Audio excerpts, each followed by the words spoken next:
A special council meeting which was supposed to take place in the troubled Nelson Mandela Bay Metro. Today, that meeting cancelled. We're joined now by the mayor himself. He's the one who rushed to court, as some parties suggest, in order to stop this particular meeting, which would have been a motion of no confidence against you, Mr. Mayor. That is what was going to be debated there. What was your argument in court which convinced it to stop the meeting in its tracks? Well, good morning, but firstly, let me just correct you. Don't refer to Nelson Mandela Bay as troubled, because we've seen some political stability in Nelson Mandela Bay after years of political instability. And this would have been the first motion of no confidence in our government. It's a 10-party coalition government. It's not without its problems, because a 10-party coalition has never been done in South Africa before. It's the biggest one ever. But we've argued that the motions of no confidence that were tabled in our government was unlawful and as such could not proceed, and that's why we went to the courts, and luckily before we even reached the courts the meeting was cancelled. So there's no motions of no confidence in either myself or the government. And what we are going to focus on now is to make sure that we keep our coalition intact. We've seen after years of political instability that we made significant progress over the last couple of months. And we believe it is in the interest of the city and all its residents to make sure that this coalition remains intact. Because if we don't succeed, there will be a third mayor that will be elected within a space of 18 months. And then certainly we will go back and we'll have political instability in our metro again. Yeah, well, Mr. Mayor, the word troubled, I suppose it is in reference to the political instability that clearly is afoot, and it has been in other metros apart from yours. And so that's what is the premise here. Let's understand the illegalities around this motion of no confidence. What were the illegalities that you put forward in court?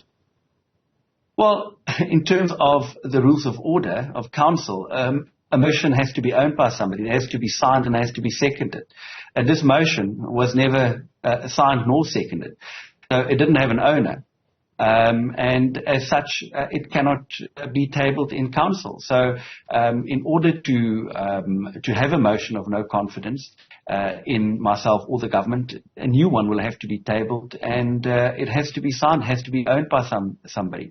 But since then, we've been making significant progress in making sure that we reach out to all of our coalition partners and to have discussions over how we can make sure that this coalition lasts. And I'm confident we won't see another motion of no confidence in this government very soon. If the owner does show themselves in the near future, the author or the person behind this motion of no confidence, I suppose what is important is whether or not it would have been a substantive motion. In other words, do they have genuine grievances against your council or against your mayorship?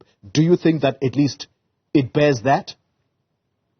Well, unfortunately, it doesn't work like that, because we've seen how people draft nonsensical motions of no confidence for nonsensical reasons. The one that was purportedly drafted in me was apparently unhappy with the way that I dealt with a matter that the auditor-general highlighted about the alleged connection between the deputy mayor and a company that was flagged by the Auditor-General in our audit last year.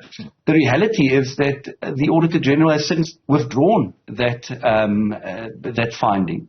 And as such, there's no basis for what was written in the motion of no confidence. But, as I say, this motion of no confidence gets abused for any nonsensical reasons. And it just makes no sense. However, I do want to say if that was the only thing that whoever the motion wrote could come up with, we should actually see it as a motion of confidence in our government. Have you had a word with the Deputy Mayor, Mr. Jack? Yes, the Auditor-General would have withdrawn the opinion, but have you had a discussion with Mr. Jack to say, is everything above board? Because it's not just one company that he is alleged to be associated with, but it's two companies. And Are they indeed doing business with the council? Well, so the one matter has been withdrawn by the auditor-general, and the other matter is currently being investigated by the Rules and Ethics Committee, as is the procedure in council.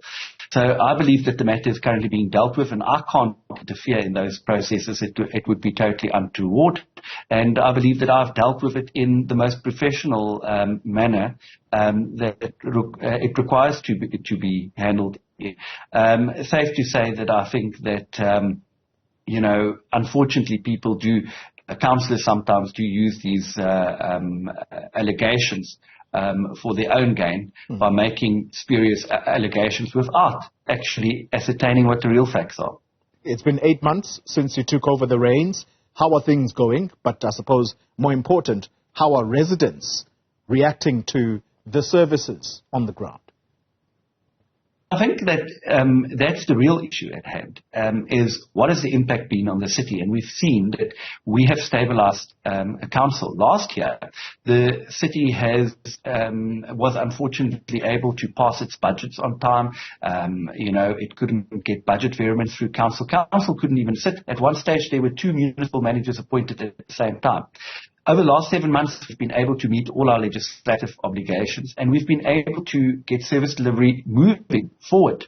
We're making progress. We've seen in the midterm report that we've had a significant increase in meeting all of our service delivery key performance indicators, which means that it's not just us that's saying that it's going better. It's actually the indicators that meets our performance. And if you speak to people on the ground, they can tell you that there's definitely been an upswing in the services provided by the municipality. I want to make it very clear that Nelson Mandela Bay has been broken down systematically over a number of years. And it's not going to be able to turn this municipality around overnight. But we have been making progress, and that's all that matters. All right. Getting the city working again. Retief Odendaal, Mayor of the Nelson Mandela Bay Council. Thanks indeed.